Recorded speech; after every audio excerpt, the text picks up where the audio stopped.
Kedua, karakternya it's so compelling, dimana lu bahkan peduli sama demonnya gitu.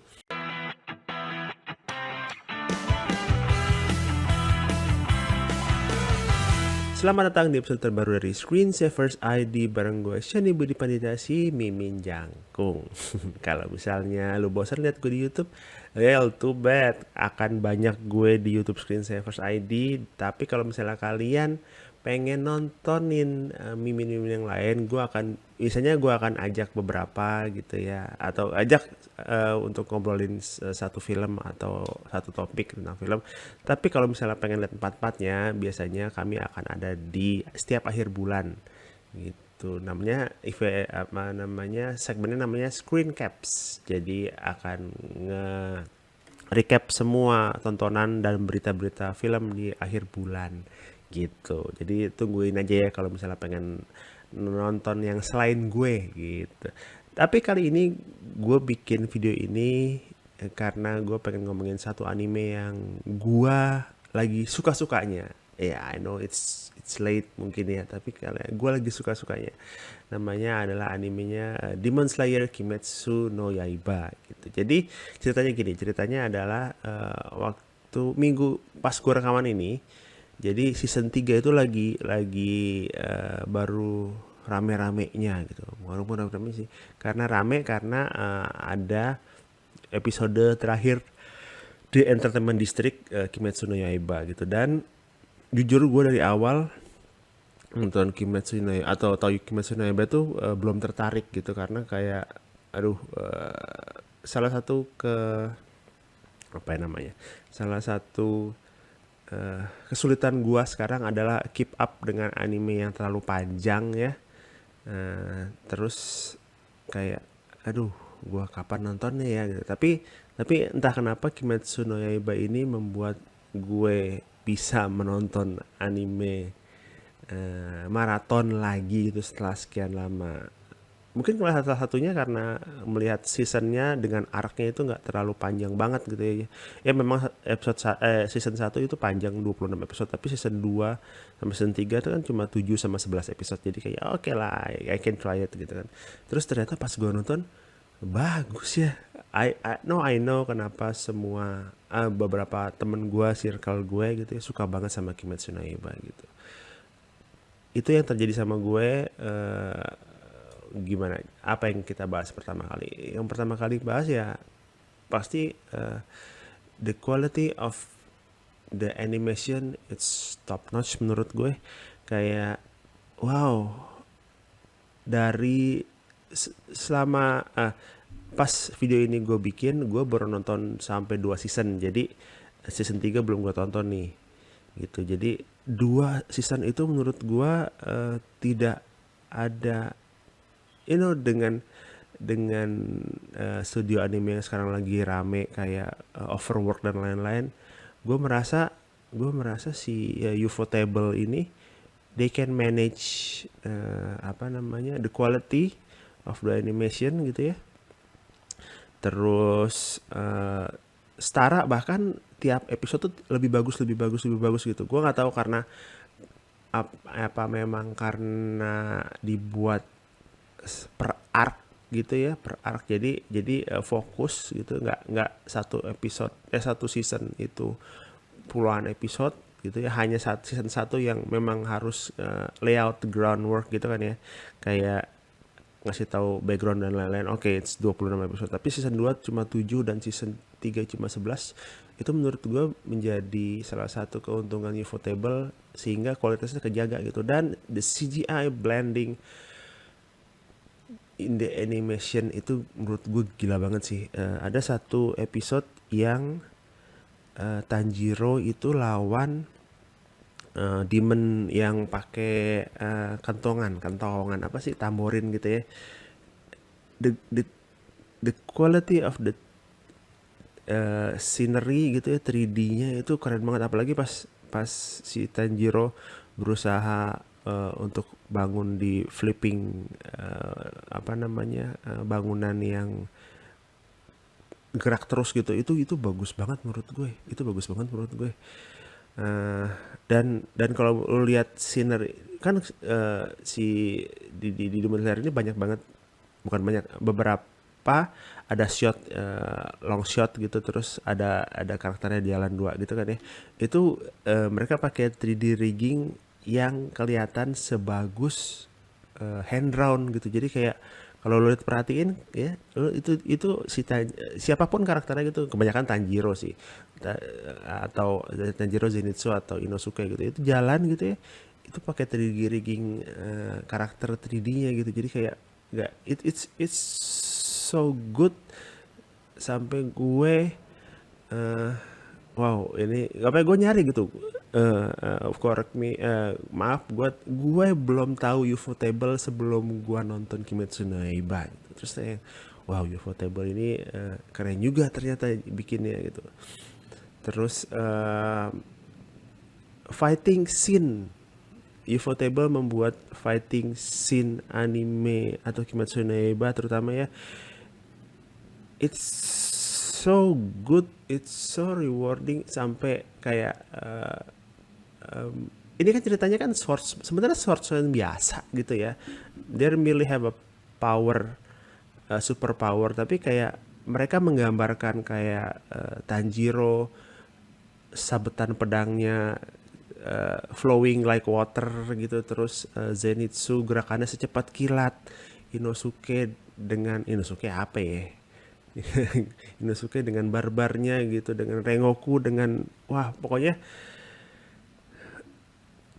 awal gua belum tahu kalau mereka source biasa, gue kira mereka punya power, tapi kayak si Ufotable menggambarkan bagaimana mereka bermain pedang, bermain pedang, bermain ya ya keahlian swordsman itu keren banget itu, sampai kayak wah, gua selalu menunggu-nunggu apa namanya, pertarungan mereka melawan Demon Slayer melawan Demon. Nah, itu dia.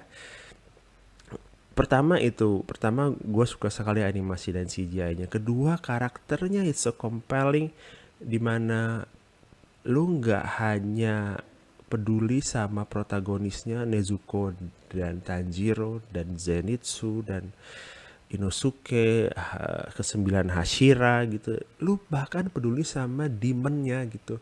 Kayak it's not just another demon yang gua harus memakan orang, gua harus mengalahkan musuh, gua harus menguasai dunia. No, the background story of the demon itu sangat, menurut gua sangat bagus banget gitu ya. Apalagi kalau di season 1 itu gua suka banget sama background story-nya si Rui, keluarga Balaba. That's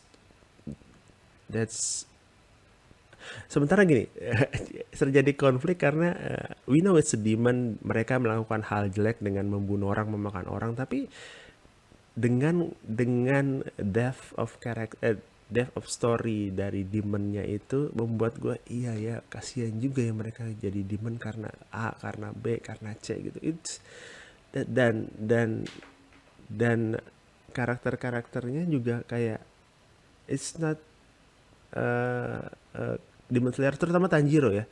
Tanjiro itu sangat perasa kan orangnya, sangat perasa, sangat sangat baik, sangat perasa, sehingga bahkan kadang sama demon aja dia nggak tegaan gitu, kayak ya ya tega akhirnya mungkin membunuh atau menghancurkan, tapi kayak the process sampai dia ke situ, sampai dia oke, gua nggak mau membunuh dia dengan keji, tapi gua membunuh dia dengan, gua nggak ini deh, gua sebagaimana mungkin supaya sabetan pedang gua nggak menyakiti dia deh, walaupun dia akhirnya sirna gitu ya. That's that's apa ya, itu yang membuat gue, wow, The Demon Slayer is really special gitu. Terus itu season 1 gitu, lu di ya ya kenapa 26 episode, gue ngerti kenapa, karena perjalanan, nah itu perjalanan Tanjiro menjadi Demon Slayer itu is not easy at all gitu. Dari awal kita udah dikasih tahu dia kehilangan keluarganya, adanya jadi demon, dia harus mencari cara sendirian gimana cara mengembalikan adiknya menjadi manusia lagi gitu. Di perjalanan itu dia dia ketemu sama apa namanya Demon Slayer gitu, terus diajarin bagaimana cara wielding pedang, gimana cara eh, teknik pernafasan gitu ya. It's so good sampai kayak yang eh, ini gua nggak sabar nonton season 3 sih. Mungkin kalian udah ya, tapi kayak belum ada lagi anime yang membuat gue seperti ini gitu. Kayak yang, weh, gue beneran kayak gue beneran gak mau sampai gak mau ngelihat Nezuko tersakiti, wah terlalu itu, tapi kayak iya, tapi sampai sampai bonding sama apa namanya Tanjiro dan Nezuko itu sangat berasa gitu. Heads off to say the seiyu juga ya, pengisi suaranya itu menurut gue juga top notch, karena semua karakter yang ada di sana itu tidak ada yang sama. Kadang lu kalau nonton ini pernah ada ya, karena ada beberapa yang kayak oh sama nih karakternya nih, nggak beda jauh lah gitu. Tapi kalau kalau di Demon Slayer tuh distinctive gitu loh, kayak oh gue tahu nih Hashira A gini, Hashira B gini, Hashira C gini, bahkan 3 orang protagonisnya aja kayak si Tanjiro, Zenitsu sama Inosuke aja, tiga-tiganya itu beda-beda sendiri gitu. Tidak ada perangainya yang sama gue pengen Tanjiro bukan tipe shonen yang pokoknya gue harus kuat karena gue pengen jadi pengen terkuat gitu. Enggak. Tanjiro hanya pengen kuat, hanya pengen bisa melindungi orang yang dia sayangin gitu. Bagaimana caranya jadi kuat gitu. It's the lain dengan Inosuke yang dia pengen kuat, jadi orang yang paling kuat gitu ya. Orang mirip Marong ya, tapi gue yang nangkapnya gitu. Zenitsu sementara punya ketakutan terhadap demon, tapi dia sendiri adalah demon slayer dan hanya dan hanya bisa keren gitu pas saat dia tidur. Itu menurut gue that's something really good gitu. Dan Hashira season 2 gue udah nonton Mugen Train dan ya Kyojiro Rengoku itu salah satu karakter yang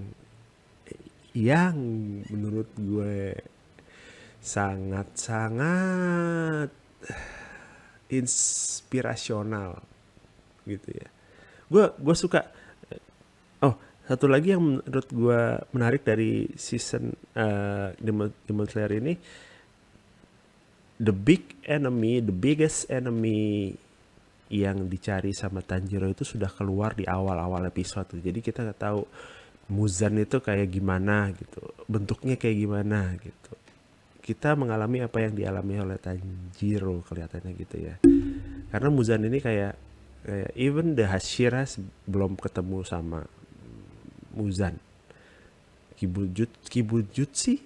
Kibujitsu ya, itulah, maaf ya I'm butchering the name, tapi kayak wow, the anime itu gua nggak tahu, mungkin gue akan jadi I'm too invested in this anime, gue sampai pengen beli action figure-nya. Itu tanda-tanda gue sebenarnya, oh ini keren banget, gue pengen bikin.